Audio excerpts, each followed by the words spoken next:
Welcome to Dance Moms Junkies. I'm Kenzie. And I'm Peyton. And we're Dance Moms Junkies. Well, maybe just a little. Get up, get on the floor. My world is with my girls. Living on the dance floor. Hey y'all, welcome back to Dance Moms Junkies. I'm Peyton. And I'm Kenzie. And we're Dance Moms Junkies. Well, maybe just a little bit. All right, you guys. So here we go. Season 1, Episode 8, Love on the Dance Floor. There's no love on this dance floor, y'all. No love. It's barren. It's just a little sad. Just like my soul. All right, so we are on the road. We are not in Pittsburgh. We ain't in Pittsburgh no mo. Oh my word, where is Weeze? We's in Orlando, Florida. So they're in Orlando, Florida for Star Power, and it's actually this weekend. Oh, guess 10 what? years ago. Guess who's not there?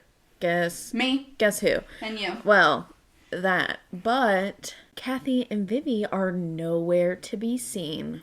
How dare they? Ma'am. It doesn't surprise me at all that Kathy's not here for assignments.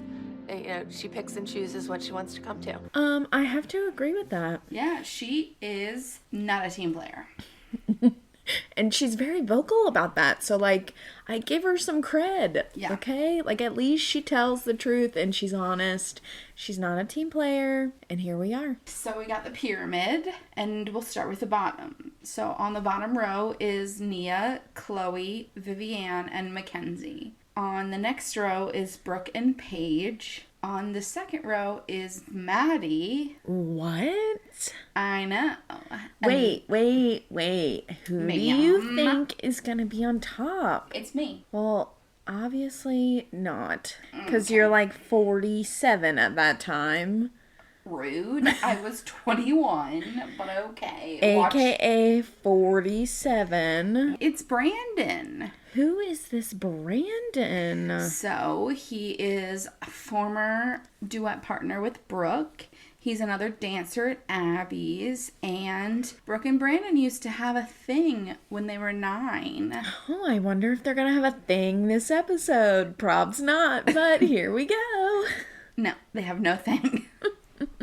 So I'll just give you the rundown of the dances that they're going to do this week. There's also more dances that we don't actually see, but Brandon, Brooke, Chloe, Maddie, Nia, and Paige are going to do a jazz dance called Snapshot, where the girls play models and Brandon is the photographer. Cringy. Yes. Mackenzie and Vivi are doing an acrobatic jazz called Summer Fun. Maddie's doing a lyrical called Universe. And Nia is doing, God, I hate this word, an ethnic dance called Bollywood. Apparently, Chloe has to take a week off this week from having a solo because she really needs to work on her technique. Even though Abby literally says that it's a really, really important week. I would have been okay if Miss Abby would have picked another week for me to work on technical stuff, but I don't think it was really that fair because I was the only one, and this was like kind of a big week. Brooke and Paige have a solo, but neither one of their dances were shown. I'm going to have to say that's a whole load of shit from Abby because Chloe is by far the most technical dancer at this point in time. Absolutely. She's just being mean for no reason at this point. I was happy with 4th place. Your mother was not. And I don't think you were either. Ma'am, what? You were not happy with 4th place. Absolutely. If it's not 1st place, you're mad. And the only reason Christy was upset last week was because of how you treated her next to Maddie. She could have won 1st place had you not bumped Maddie up to compete against her head to head. If you'd left Maddie in her own age category. Which also, I said this last week, I don't understand. She says that she wants a winner in every age category, but why bump a dancer up if you don't need to when you have obvious winners in each category? Yeah, I don't get it. I'm shocked that Chloe's on the bottom. I thought Chloe was fabulous. Abby needs to remember that if she has a problem with me, she needs to take it up with me and not punish my 9-year-old. Ma'am, that's never gonna happen. No. After Nia performed Laquifa in Connecticut, I am not surprised at all that she's in the bottom row. Actually, I think it's a good thing that the judges did not find Laquifa to be exceptional. I think kudos to them. I was happy with you. Your mother is not happy with the choreography. So we're gonna work on that, Mom. I don't want any more altercations like Connecticut. It's a conversation. I don't want any more conversations like Connecticut. An altercation, I think of it as being something that's really threatening. And my conversation, just calling her on issues of accountability, is not anything of an altercation, it's a conversation. So Maddie's performance was beautiful and wonderful and perfect, like she always says, but Abby just doesn't want to see the tears. I appreciate at this moment that she's holding Maddie to the same standard as all the other girls, because when the other girls cry, Abby freaks out at them. I mean, she's not really freaking out at Maddie, but I appreciate that she's attempting to hold Maddie accountable. Okay. All But right. at the same time, they're children. And sometimes as a child, you don't know how to regulate your emotions. Because I'm 31 and I don't know how to regulate my emotions. Girl, same. You know what I'm saying? So, Like, what are these things that are emotions? I don't know. Literally, today in the car, a song came on and I was like, cue the tears. It just happens. Yeah, so I'm not really sure what the reasoning is. I mean, I get that you don't want to be like teach your kids to be like sore losers and to come off the stage and just automatically start crying because it wasn't perfect. I get that.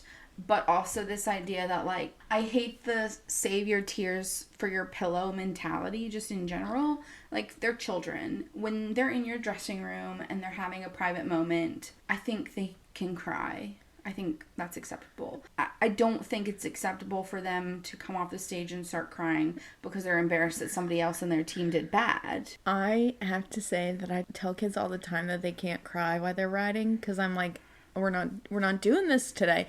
Like, you cry, you go back to the barn. It's different for me because when a kid starts crying on a horse, there's a lot that could go wrong. That's potentially putting their life in danger. So like, that's different. I tell people that they can't cry. Yeah, but they're also not controlling an animal that at any moment could kill them. Right. I do understand that, and I'm going to get hate for that, but it's fine. It's all good. I mean, it's fine. I don't see a problem wrong with that.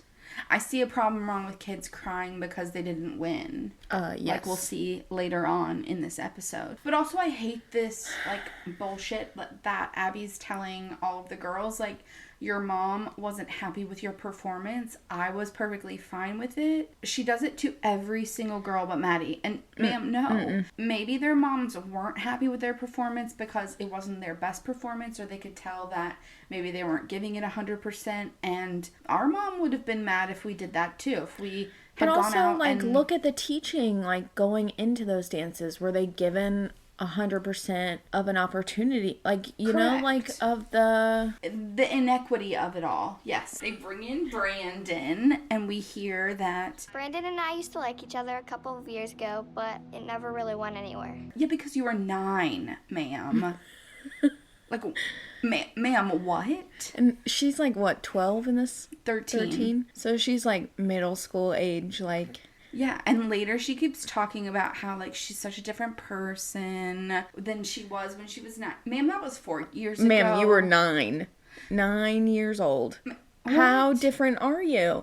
You're not putting, like, butterfly clips in your hair anymore? Like, what? Here comes Brandon and Miss Diane Pent. I brought Brandon in because he's a good-looking guy. He's very masculine on stage, which all of my boys are. I pride myself on that. And he's getting to the point where he's old enough and strong enough to do overhead lifts. I kind of understand what she's saying, but it also comes off as really cringy to me. So, for me, I don't think Abby can teach boys very well. She teaches the way she teaches girls, but then, like, to be stronger, and that's not necessarily how you teach a boy to dance. Right. And to be fair, I don't think she's ever really shown a lot about how she teaches boys, because there are very few boys that are ever on the competition team that we see. So I don't think she ever gets really an opportunity to show us, like, fully how she teaches boys, if that makes sense. Mm-hmm. Because Brady, in the last season, he wasn't her student originally. So he dances the way he dances because of the other teachers he's had. Very little of it has to do with Abby. Right. So I don't really think she gets a fair shot, but I also just don't understand this bullshit like a boy has to be super masculine on stage. If that doesn't come naturally to him, if that's not how he naturally expresses himself, like, why the fuck does it matter? I think you should just let him express himself how it naturally comes out. And if he's a little bit more quote-unquote feminine, then fine. But make sure he's technically a good dancer. Mm-hmm.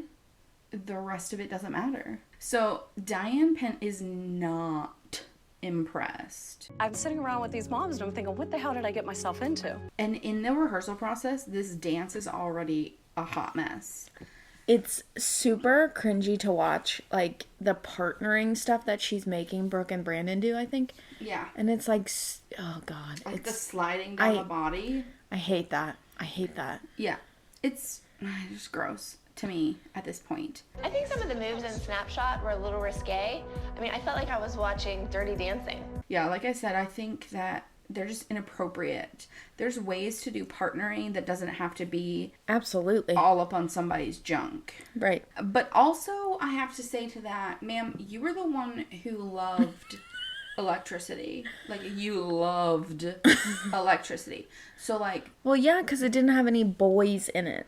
I think there's, like, a difference. Like, she loved electricity because she thought it was cute and fun and different.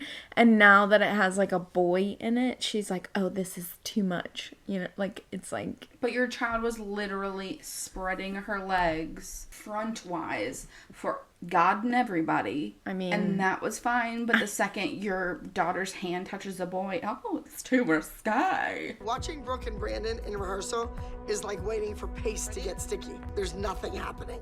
Nothing.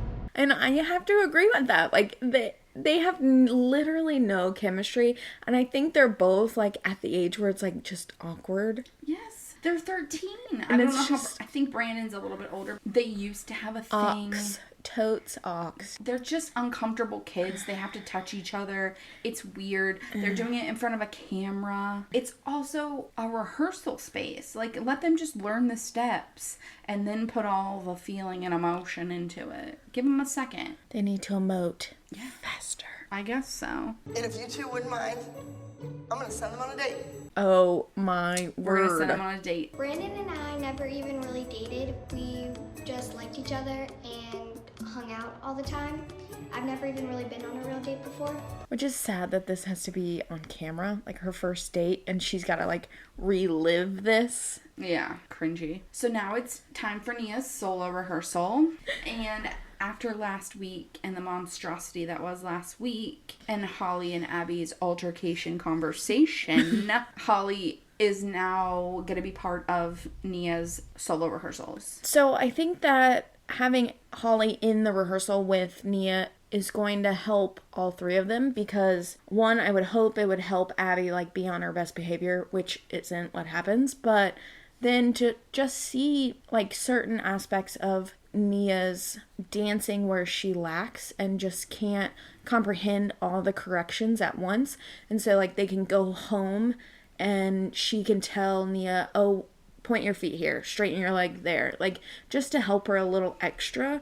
I think it'll just help Nia a little bit, you know, like just remembering those corrections and helping her out in this dance. That's valid. And honestly, I think it shows how much it really did kind of help her in this episode. Yeah, I would agree with that. I made Holly come in and watch the rehearsal because she does not have a clue that that kid cannot correct herself. I love it when Nia has an opportunity to demonstrate her talents individually. I'm not sure, however, that I would have picked another ethnic dance for Nia. I think Abby's definitely making a statement. I think she's setting Nia up for failure, to be quite honest, because I asked for it, I demanded it, and Abby's going to give it back to me tenfold by putting Nia in a situation where she is almost at the impossible level of being able to pull off a dance of that magnitude. I just don't understand with parents why these moms don't get that I want everyone to win. I understand what Holly's saying. Like, she knows that because she got up in Abby's business and was saying, like, you need to give Nia more chances. You need to give her more opportunities. I want that for Nia. That when Abby gives it to her, it's going to be, the microscope is on everything that Nia does. you know, and